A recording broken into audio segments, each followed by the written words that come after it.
Hello students, welcome to my YouTube channel Zeal plus physics concept classes. मैं हूं अंकित सागर। स्वागत करता हूं आप सभी का आज के लेक्चर इलेक्ट्रोस्टैटिक्स में, जिसमें पहला लेक्चर हमारा है इंट्रोडक्शन टू चार्जेस, जिसमें हम पढ़ेंगे इलेक्ट्रोस्टैटिक्स के बारे में।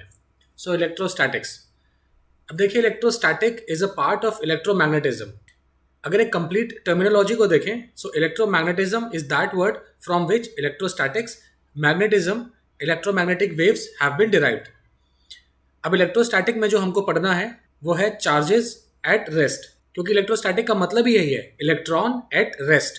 तो ऐसे में जब वो जो इलेक्ट्रिक फील्ड बनाता है उसके बारे में जो स्टडी करनी है, that is under the topic of electrostatics. जब वो चार्ज मूव करता है विद कांस्टेंट वेलोसिटी, मोशन की वजह से एक इलेक्ट्रिक करंट जनरेट होता है और उसकी वजह से एक मैग्नेटिक फील्ड क्रिएट होती है, जिसकी स्टडी हम करेंगे मैग्नेटिज्म पार्ट में। और इन दोनों इफेक्ट को अगर हम कंबाइन करते हैं तो मुझे एक मिलता है इलेक्ट्रोमैग्नेटिक वेव्स, जिसमें हम कह सकते हैं चार्ज इज एक्सेलरेटिंग, और यहां पर हम इलेक्ट्रोमैग्नेटिक वेव्स के बारे में डिटेल में पढ़ते हैं। So let's start with the electrostatics. Electrostatic का डेफिनेशन कहता है that it is that branch of electricity in which properties of static means non moving electrical charges are studied. The smallest quantity of charge is electron. सबसे छोटा particle nature में पाया जाने वाला is electron. Previously it was quarks, but we will not use this quark because it is not universally accepted. So the charge on the electron is plus minus 1.6 into 10 to the power minus 19 coulombs, and mass of electron is 9.1 into 10 to the power minus 31 kg, and mass of proton is equal to mass of neutron, which is equal to 1.6 into 10 to the power minus 27 kgs. तो आप देख सकते हैं कि mass of electron is much less than mass of proton. तो it is the smallest thing that we can find from a molecule, which we can simply identify. So nature consists of two things, matter and radiation. Because of matter, it has mass, shape, volume, it has momentum, it may have kinetic energy. Because of radiations may be expressed due to the wavelength, and it can be felt through vibrations. So let's talk about the special property of a matter, which is it can apply force. अब सवाल उठता है, how matter can apply force? तो पहले हम देख लेते हैं कि हमारे पास कितने तरह के forces होते हैं. So we have already classified the forces in four types: gravitational force, electromagnetic force, strong nuclear force and weak nuclear force. अब देखिए, ग्रेविटेशनल और इलेक्ट्रोमैग्नेटिक फोर्सेस को हम कहते हैं लॉन्ग रेंज फोर्सेस, और स्ट्रॉन्ग न्यूक्लियर फोर्सेस और वीक न्यूक्लियर फोर्सेस जो कि एक न्यूक्लियस के अंदर होते हैं, इसे कहते हैं short range forces. These are found inside the nucleus. So long range forces are generally visible to us and short range forces are not. So we majorly divide the forces into two types, as macroscopic and microscopic. Now we know that gravitation is a force, but the property due to which this force is applied is mass.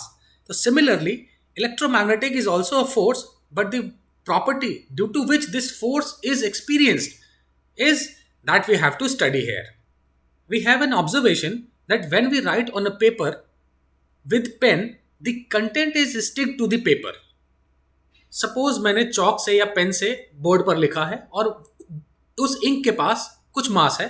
मास की वजह से एक gravitational force लगता है, जिसकी वजह से एक attraction force towards higher mass, जो कि अर्थ है, उसकी तरफ अट्रैक्ट होना चाहिए. But we see that this ink और chalk is clinged on the board. ये नीचे नहीं गिरता, उस पर चिपका रहता है. So there must be a property who clanged the ink. किसी ने तो ऐसा उसको चिपका के रखा है, कोई एक ऐसा फोर्स है. This is due to the electrostatic force between paper and ink generated due to friction. तो ये जो फोर्स है, ये फ्रिक्शन की वजह से जनरेट हुआ है और उसको नाम दिया है इलेक्ट्रोस्टैटिक फोर्स. तो we can conclude that this electrostatic force is somewhat greater than the gravitational force. This we can conclude. Next, we have an observation that an object sometime attract or sometime it repels other objects. Sometimes it does not. तो ऐसा क्या है कि कभी वो attract करता है, कभी नहीं करता. So there must be a property by virtue of which this phenomena happens. So we name that phenomena as charge. अगर उस ऑब्जेक्ट के पास चार्ज है, then it may attract or repel. अगर उसके पास चार्ज नहीं है, then it will neither attract nor repel. So we name this property as charge, and we can say that if some object A is able to push or pull other objects, we will say object A is charged. तो उस characteristic को जिसकी वजह से ये दूसरी property पर एक फोर्स जनरेट कर सकता है, उसे हमने चार्ज का नाम दिया है. Let's say there is a hypothetical thing. So we can conclude that a matter has got two states, charged and not charged. We will say it charged when it can apply force, and it is not charged when it do not apply force. Now next we can say the method of producing this charge. We have seen that due to friction or rubbing action, this charge can be produced. So the charge produced due to friction is called frictional charge, and the electricity so produced is called frictional electricity. Now we have done an experiment. We rubbed two glass materials and clanked together at one point. So इस point पर मैंने इसको hinge किया, और ये मेरा let's say this is my glass 1 and this is let's say glass 2. और इन दोनों को जब एक common point से hinge किया, we saw that these two glasses repel each other. यानी कि इनके बीच में एक repulsive force जनरेट हुआ जिसने इन दोनों ग्लासेस को एक दूसरे से दूर कर दिया. सिमिलरली हमने एक मटेरियल चेंज किया और यहाँ पर इस बार हमने इसको प्लास्टिक कर दिया. प्लास्टिक मटेरियल को हमने चार्ज किया, plastic 1 and let's say plastic 2, और इसको भी हमने इस पॉइंट से हिंज किया, and we saw that these two again repel each other. So यहाँ पर भी एक रिपल्सिव फोर्स जनरेट हुआ दोनों के बीच में. But in third experiment what we did is we replaced one glass to one plastic. यानी कि अब की बार इस हिंज बॉडी पर मैंने एक बार ये एक ग्लास को लगाया और दूसरी तरफ मैंने ये प्लास्टिक को लगाया एंड दोनों को चार्ज किया. And what we saw after some time that this glass and this plastic gets attracted towards each other. So यहाँ पर मुझे एक अट्रैक्शन फोर्स दिखा. So this is the different characteristic that we have observed in case of pair of glasses and pair of plastics. So there must be something which have a different nature of forces. Because of this, two materials attracted each other. Means both have the attracting property when the material is different. So we concluded that there are two types of charges, that similar charges repel each other and different charges attract each other. Similar charges occur on same type of body and different charges occurs on the different types of body. यानी कि अगर मैं दो glasses को रखूंगा तो उस पर सेम ही तरह का चार्ज प्रोड्यूस होगा, और जिसकी वजह से these two charges will repel each other. दो अलग अलग मटेरियल्स के ऑब्जेक्ट लेंगे, उनको जब चार्ज देंगे तो डिफरेंट टाइप के चार्ज हो सकते हैं और they may attract. So different charges attract each other. It gives a conclusion. Then Franklin and Faraday could name a charge on their names, but they decided as positive and negative. Or was there any reason behind it?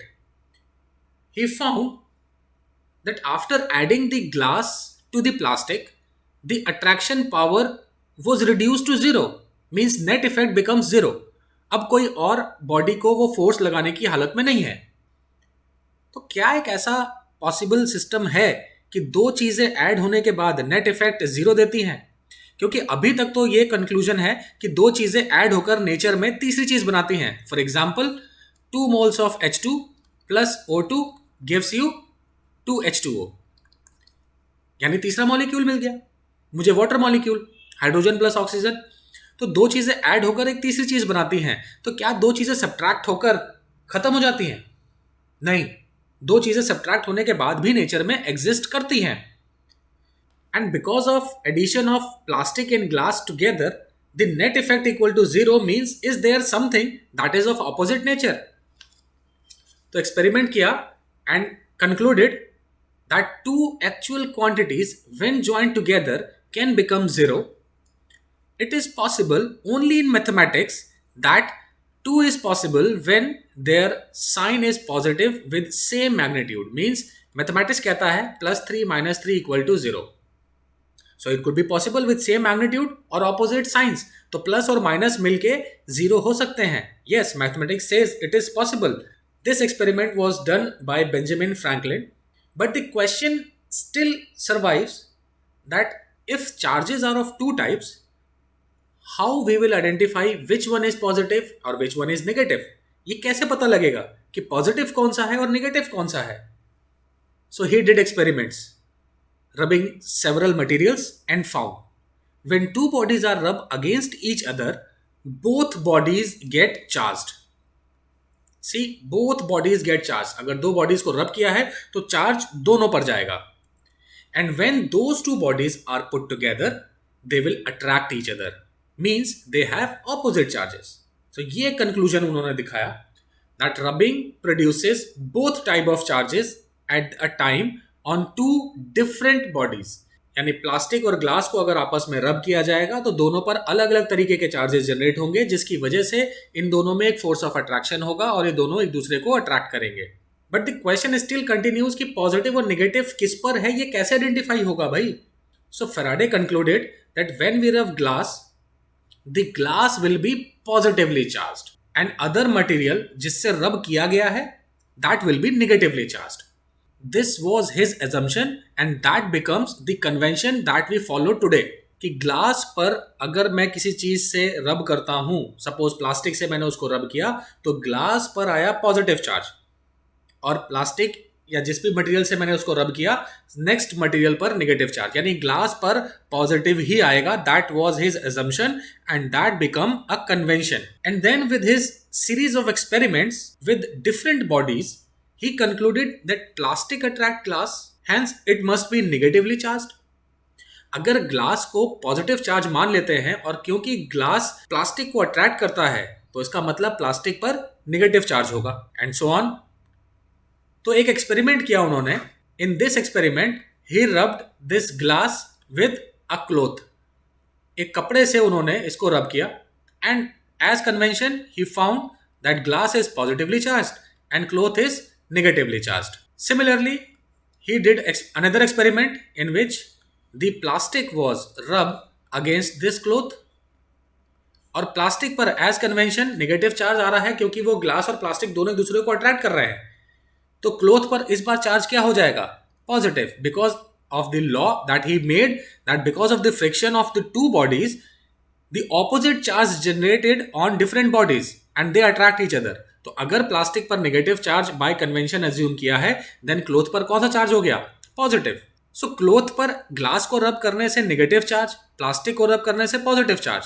So this में again create a confusion कि भाई किस पर कौन सा charge आ रहा है, still not cleared. Then किसको किससे रब करने पर किस पर कौन सा चार्ज आएगा, इसकी एक सीरीज बनाई and that series is named as electrostatic series. When the two substances are rub together, former in the series will be positively charged and other will be negatively charged. यानी कि पहले वाले को positive charge मिलेगा और जो series में बाद में आएगा that will be negatively charged by default. तो सीरीज क्या है देखिए, पहले नंबर पे उन्होंने ग्लास को रखा, then flannel. Flannel is a type of a soft woven fabric made from either wool और कॉटन और synthetic fibre. Then third is wool, fourth is silk, fifth metal, sixth hard rubber, seventh wax and eighth is resin और plastic. तो अब इसमें suppose wool is rubbed with glass, so glass will be positively charged and wool will be negatively charged. But if the wool is rubbed with plastic, then wool will be positively charged and plastic will be negative, because ये series में बाद में आ रहा है, वूल पहले है. तो जो दो चीजों का जब रबिंग होगा इस सीरीज के हिसाब से, वो अगर पहले आता है तो उस पर पॉजिटिव चार्ज होगा और जो बाद में आता है उस पर नेगेटिव चार्ज होगा. Then a question comes that how do we find that a body is charged और not? This we can find with the help of electroscope. It help us to know the presence of electric charge. It uses the property of repulsion of charges. अब electroscope है क्या? It is a closed chamber of very thin gold foil films. Suppose ये देखिए इस तरह का, these are the gold leaf, और ये लीफ जो है these are as thin as the aluminium foil on the sweets. जो मिठाइयों पर एल्युमिनियम का एक लेयर होता है जस्ट टू डेकोरेट इट, ये उतना हल्का एक गोल्ड लीफ है और ये एक सरफेस पर कनेक्टेड है इस तरीके से. और this all device is closed in a, you can say this is a glass chamber. जिस बॉडी पर चार्ज पता करना है कि इस पर चार्ज है या नहीं, suppose this is a metal on which you have to identify whether it is charge और not, it is kept in contact at this point. जैसे यहां पर रखेंगे, these foils may deflect, and that deflection is due to the repulsive force generated due to same charges on both the leaves. Now we can conclude that if the leaf foils spread, इनमें कुछ deflection आता है, means it is charged, and अगर leaf foils do not spread, then it is not charged. So this is all for today. In next class, we will study about the electron theory of electric charge, electrostatic induction, and charging a body. Till then, thank you very much.